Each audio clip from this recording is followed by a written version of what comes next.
Encapsulation हमने कहा, encapsulation से आपका वर्ड निकला है कैप्सूल से, और कैप्सूल हमारे पास कुछ इस तरह होते हैं रियल वर्ल्ड के अंदर, और इस कैप्सूल के अंदर हम लोग जो है अपनी मेडिसिन को सेव रखते हैं। ये काम हम किस लिए करते हैं? ताकि अपनी जो मेडिसिन है उसको प्रोटेक्ट कर सके।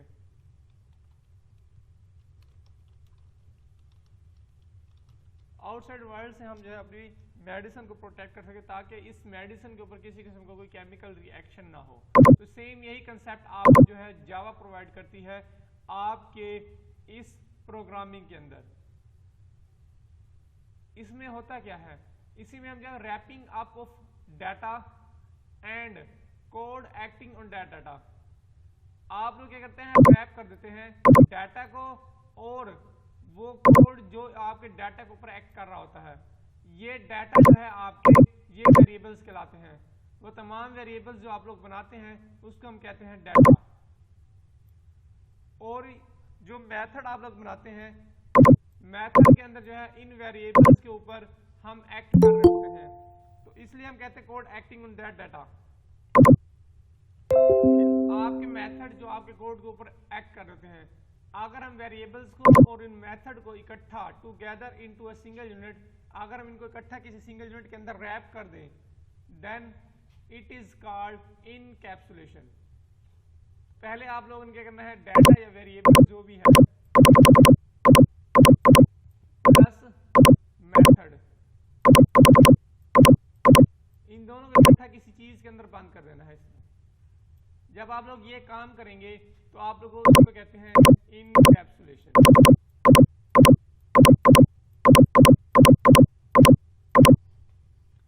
अगर हम सिक्योरिटी की टर्म में बात करें कि अगर इनकैप्सुलेशन से सिक्योरिटी अचीव करना चाहते हैं, देन उस केस में क्या है, encapsulation make sure that sensitive data is hidden from user, कि आपको जो सेंसिटिव डाटा होता है वो क्या होगा, आपका हिडन होगा। ये सेंसिटिव डाटा आपका जो है हिडन होगा, किससे, यूजर से या फिर क्लाइंट से। इनकैप्सुलेशन को आप लोग जो है डाटा हाइडिंग भी कहते हैं। अगर आप लोगों ने इनकैप्सुलेशन अचीव करनी है प्रोग्रामिंग के जरिए से, तो किस तरह अचीव करेंगे, हाउ टू अचीव इनकैप्सुलेशन? तो सबसे पहला काम आप लोगों ने क्या करना है, सबसे पहला काम आप लोगों ने करना है, अपने वेरिएबल्स जो हैं उनको आपने डिक्लेयर कर देना है प्राइवेट।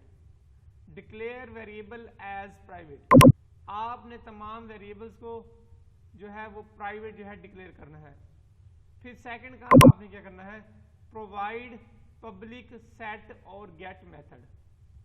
आपने सेट और गेट मेथड प्रोवाइड करने हैं। इनको सेटर गेटर भी कहा जाता है, सेटर गेटर भी कहते हैं, सेट गेट भी कहते हैं। जो आप लोग लिखना चाहें वो वही यूज कर सकते हैं, वही जो है लिख सकते हैं। तो आपने सेट और गेट का मेथड प्रोवाइड करना है, और वो आपने करना है पब्लिक। अब ये सेट गेट का मेथड किस काम के है, यहाँ पर ये जो आपका सेट का मेथड होता है, नेम से ही वाज़ेह है सेट, सेट करना कोई चीज। तो हम इस मेथड के जरिए से क्या करते हैं, अपडेट वैल्यू ऑफ वेरिएबल्स। तो हम वेरिएबल्स की वैल्यू को अपडेट करेंगे या वेरिएबल्स को जो है वैल्यू असाइन करेंगे इन सेट मेथड के जरिए से। और ये वेरिएबल्स कौन से होंगे आपके पास, ये वेरिएबल्स आप लोगों के क्लास वेरिएबल्स होंगे। ये जो वेरिएबल्स यहाँ पर आपके पास बात की गई है, ये वेरिएबल्स आपके क्लास वेरिएबल्स होंगे, ये आपके लोकल वेरिएबल्स नहीं होंगे। आप लोग क्लास वेरिएबल्स को प्राइवेट बनाएंगे और फिर उन क्लास वेरिएबल्स को जो है सेट के मेथड के जरिए से जो है वैल्यू असाइन करेंगे, और गेट के मेथड से क्या करेंगे, एक्सेस द वेरिएबल। उन वेरिएबल्स को जो है फिर आप लोग एक्सेस करेंगे। यहां तक क्लियर है?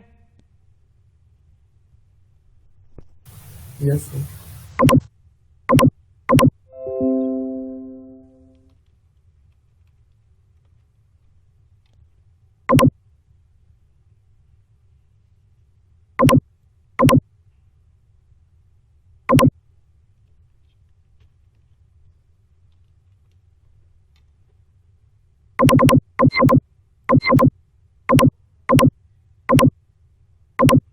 चलिए पहली कंडीशन आपके पास थी कि आपने क्या करना है, डिक्लेयर वेरिएबल एज प्राइवेट। तो हमने वही काम किया। देखिए हमने इस क्लास के अंदर जो है एक्स को प्राइवेट डिक्लेयर कर दिया है। फिर सेकंड काम क्या करना है आपने, प्रोवाइड पब्लिक सेट और गेट मेथड। पहले सेट का मेथड बना लेते हैं, फिर गेट के मेथड की तरफ जाएंगे। जी सेट नेम लिख लिया हम लोगों ने, ये हमने जो है मेथड बना लिया। तो एक चीज आप लोग याद रखिएगा कि जब भी आप लोग मेथड बनाएंगे सेट या गेट का, तो आप नेम के साथ जो है जिस वेरिएबल के लिए आप लोग ये सेट का मेथड बना रहे हैं उस वेरिएबल का नेम भी यहां पर जरूर मेंशन कर दें। अब इसका बेनिफिट आप लोगों को ये है कि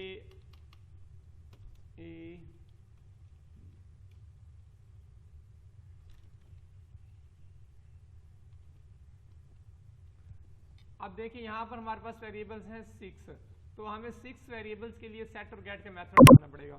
अगर मैं यहां पर x नहीं लिखता,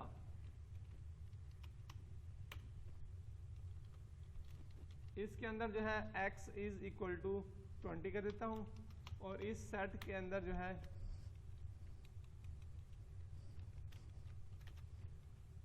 b इज इक्वल टू 30 कर देता हूं। देखिए जी अब ये दोनों नेम हो गए हैं सेम, तो यहां पर क्या आपके पास कंपाइलर एरर आ जाएगा। और वैसे भी लेट्स सपोज अगर एरर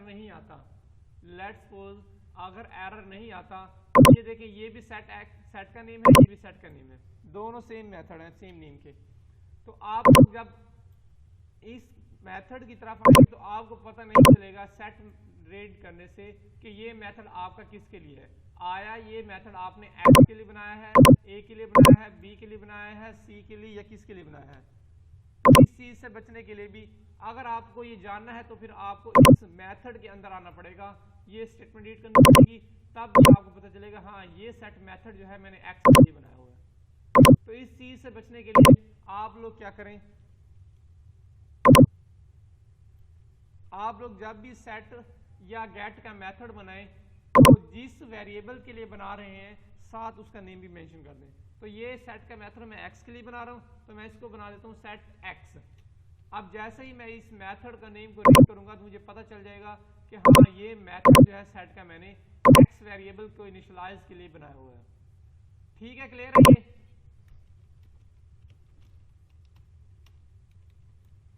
जी सेट एक्स का मेथड बना लिया मैंने, और इसमें एक्स को जो है हम इनिशियलाइज करा रहे हैं या एक्स को वैल्यू असाइन कर रहे हैं एक लोकल वेरिएबल ए के जरिए से। चलिए सेट मेथड हमने बना लिया है। अब इस मेथड को आपने पब्लिक भी बनाना है। पहले तो आप लोग ये देखें कि जब भी आप किसी मेथड से कुछ रिटर्न नहीं करवाते तो वाइड लिखते हैं, उसके साथ वाइड लिख लिया हमने। इसको बनाना है पब्लिक, तो हम लिख देते हैं पब्लिक। अब ये हमारे पास हो गया पब्लिक। अब पब्लिक जब भी आप लोग जो है किसी मेथड वेरिएबल के साथ लिखते हैं तो ये आपको हर कहीं पर भी आप इस मेथड को एक्सेस कर सकते हैं, इस क्लास के अंदर भी, इस क्लास से बाहर इनहेरिटेंस परफॉर्म करके भी, और डायरेक्ट इस क्लास को ऑब्जेक्ट बनाकर भी आप लोग जो है पब्लिक वाले मेथड को एक्सेस कर सकते हैं। अब दूसरा मेथड आपने बनाना है किसका, गेट वाला मेथड। किस लिए बनाना है, एक्सेस द वेरिएबल। अब हम गेट का मेथड बनाते हैं, सेम गेट का मेथड भी आपने वैसे बनाना है, गेट एक्स, और यहां आपने जो है इस एक्स को रिटर्न करवा देना है, रिटर्न एक्स। अब क्योंकि ये मेथड आपका जो है वैल्यू को रिटर्न करवा रहा है, तो जिस टाइप की वैल्यू रिटर्न हो रही है आपको अब वाइड की जगह जो है वही डाटा टाइप लिखनी पड़ेगी। तो x आपके पास जो है ये x जो है आपके पास इंट टाइप का है, तो आप यहां पर वाइड की जगह आप लोग जो है ये इंट लिख लें। अब इसको भी हमने बनाना है पब्लिक, तो इसको भी पब्लिक बना देते हैं। चलिए दोनों कंडीशंस हमारी क्या है, पूरी हो गई है। वेरिएबल्स को डिक्लेयर भी कर दिया प्राइवेट, और सेट गेट का मेथड भी बना लिया है, और उसको हमने पब्लिक कर दिया है। अब क्या करना है नेक्स्ट, अब आप ये जो दो मेथड आपने प्रोवाइड किए हैं सेट गेट का, ये आप यूज करेंगे अपने मेन मेथड के।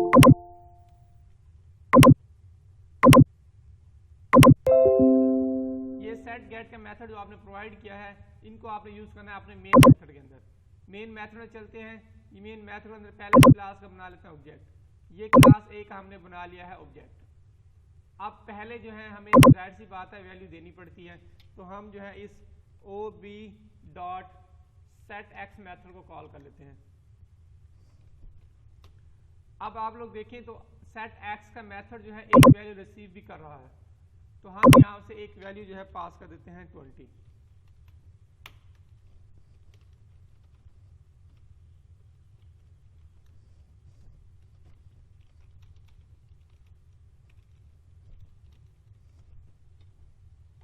अब हम एक मैसेज प्रिंट करवा रहे हैं, वैल्यू ऑफ x इज। अब पहले हमने वैल्यू सेट की, अब हम गेट कर लेते हैं। गेट करने के लिए आपके पास मेथड है ये गेट x वाला। तो आप लोग पहले ऑब्जेक्ट ob.getX, चलिए ये हमने जो है मेथड बना लिए। अब जो है एग्जीक्यूट करके देख लेते हैं हम लोग इसको। ये देखें वैल्यू ऑफ x इज 20, आपके पास आ रहा है x की वैल्यू जो है 20 है। इसको कॉपी कर लें, जल्दी से कॉपी करके यहाँ पर प्रिंट कर लेते हैं।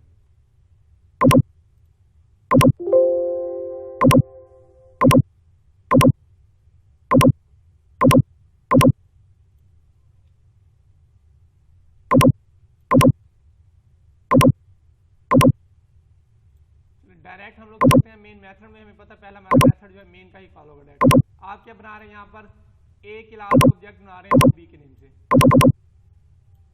और न्यू का कीवर्ड आप लोगों को जो है मेमोरी एलोकेट करवाएगा, उसके लिए जाएगा पहले क्लास ए के अंदर और देखेगा क्या क्या है। यहाँ पर x भी है आपके पास और setX भी है, getX भी है, तीन चीजें हैं x setX और getX।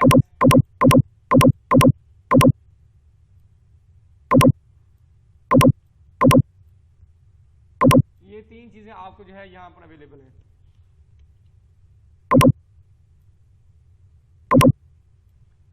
अब हम ये भी डिसाइड कर लेते हैं इन तीनों में से आपका जो है OB ऑब्जेक्ट किस किस को एक्सेस कर पाएगा। तो पहले है x को आप लोग देखें तो x आपका प्राइवेट, तो आप x को जो है एक्सेस नहीं कर सकते। सेकंड setX, ये आपका पब्लिक है, तो आप इसको एक्सेस कर सकते हैं OB के जरिए से।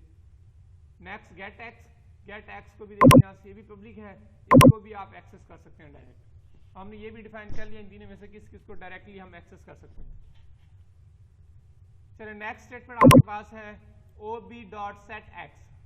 तो आपने OB के जरिए से setX का मेथड कॉल किया है, तो यहाँ से पहले देख लें setX को जो है आप कॉल कर सकते हैं या नहीं कर सकते। तो यहाँ से देखें तो आप लोग जो है setX को जो है डायरेक्टली एक्सेस कर सकते हैं। तो सीधा हम लोग चलते हैं setX की तरफ। यहाँ पर साथ ये 20 भी पास कर रहे हैं, 20 भी साथ ले जाएं। यहाँ पर एक वेरिएबल है int a क्या है, इस वैल्यू को रिसीव करेगा 20, ये आ गया। अच्छा आप लोग एक काम यहाँ पर करें, इस x के साथ दिस भी लगा लें, इसका बेनिफिट क्या है वो भी हम देख लेते हैं। अभी हमने इनहेरिटेंस के अंदर देखा था कि दिस जो है ये क्या करता है आपका रेफर टू करंट ऑब्जेक्ट। एक तो ये करंट ऑब्जेक्ट को रेफर करता है, दूसरा बेनिफिट इसका ये है मे बी हमारे पास ये क्लास वेरिएबल या इंस्टेंस वेरिएबल का नाम और इस लोकल वेरिएबल का नाम सेम होता। मे बी ये केस हो सकता है हमारे पास कि दोनों नेम सेम हो, तो इस फिर यहाँ पर आपकी हो जाती है नेम स्पेस कोलोजन। तो उस नेम स्पेस कोलोजन से बचने के लिए भी आपको ये दिस का कीवर्ड जो हेल्प करता है। तो दिस आप लोग यूज कर लें वो ज्यादा बेटर है। ये आपको जो है करंट ऑब्जेक्ट को भी रेफर करता है और नेम स्पेस कोलोजन को भी बताता जो है, उससे भी आपको जो है बचाता है। नेम स्पेस कोलोजन आपकी लोकल वेरिएबल्स और इंस्टेंस वेरिएबल्स के दरमियान होती है, इसलिए हम लोग यहाँ पर लिख लेते हैं दिस, और यहाँ भी आप लोग लिख लें दिस डॉट एक्स।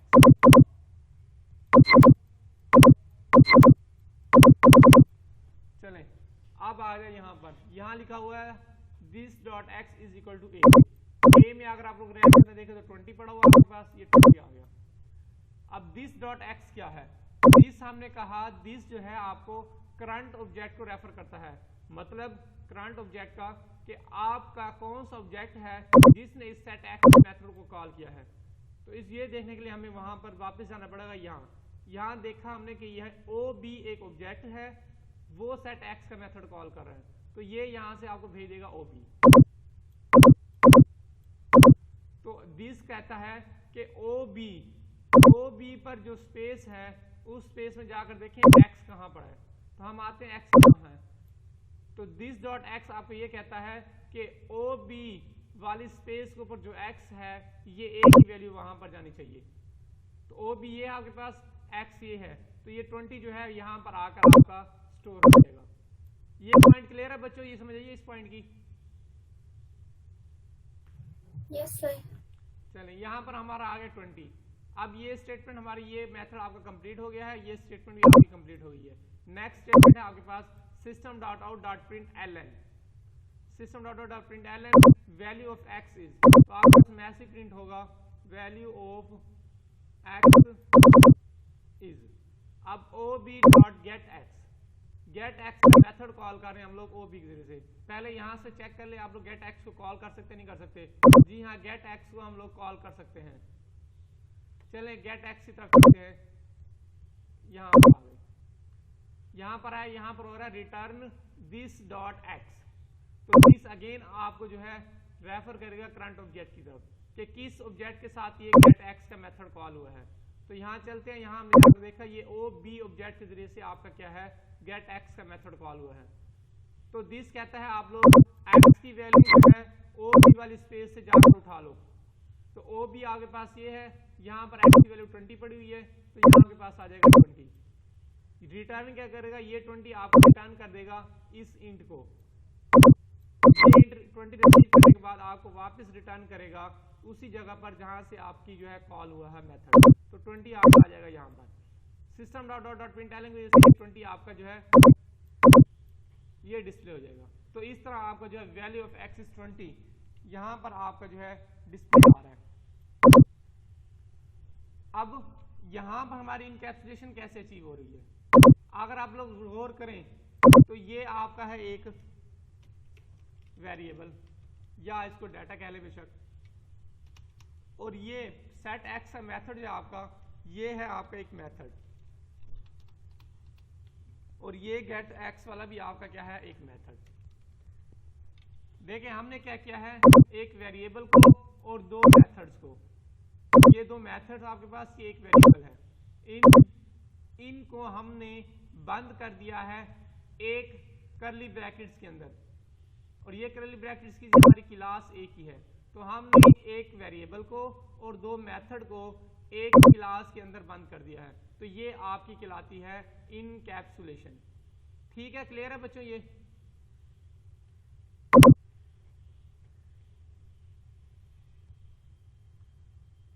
बच्चों समझ आ गई है इस तरह किस तरह इनकैप्सुलेशन हो रही है हमारी? Yes sir. चलिए अब एक कंसेप्ट हमने कहा था यहाँ पर कि आप इसको कहते हैं डाटा हाइडिंग। डाटा हाइडिंग भी कहते हैं। डाटा हाइडिंग किस लिए कहते हैं, जब हमने इस एक्स के साथ प्राइवेट लगाया तो हमने देखा ये एक्स आपको जो है इनहेरिटेंस वाली क्लास के अंदर भी अवेलेबल नहीं है, और ये एक्स आपको जो है डायरेक्ट ऑब्जेक्ट बनाकर आप लोग तब भी इस एक्स को एक्सेस नहीं कर सकते। इसलिए ये आपका क्या है कहलाता है डाटा हाइडिंग, कि आपने इस वेरिएबल को जो है हाइड कर दिया है। हाइड करने से ये हुआ कि ये वेरिएबल आपको कहीं पर भी अवेलेबल नहीं है, इसलिए हम इसको कंसेप्ट को कहते हैं डाटा हाइडिंग, और इसकी इंप्लीमेंटेशन आपको यहाँ पर मिल रही है, यहाँ पर हम इसको एक्सेस कर रहे हैं। ठीक है, क्लियर है? ये इनकैप्सुलेशन हमने देख लिया, डाटा हाइडिंग क्या होती है हमने ये भी देख लिया, और इनकैप्सुलेशन किस तरह अचीव करनी है आप लोगों ने वो भी देख लिया है। ठीक है बच्चों, यहाँ तक चलें। अब आप लोग जल्दी से इस प्रोग्राम की प्रैक्टिस करें, और फिर जो है वो जो मेल आपके पास ऑलरेडी है उसी मेल पर शेयर करें, जल्दी करें।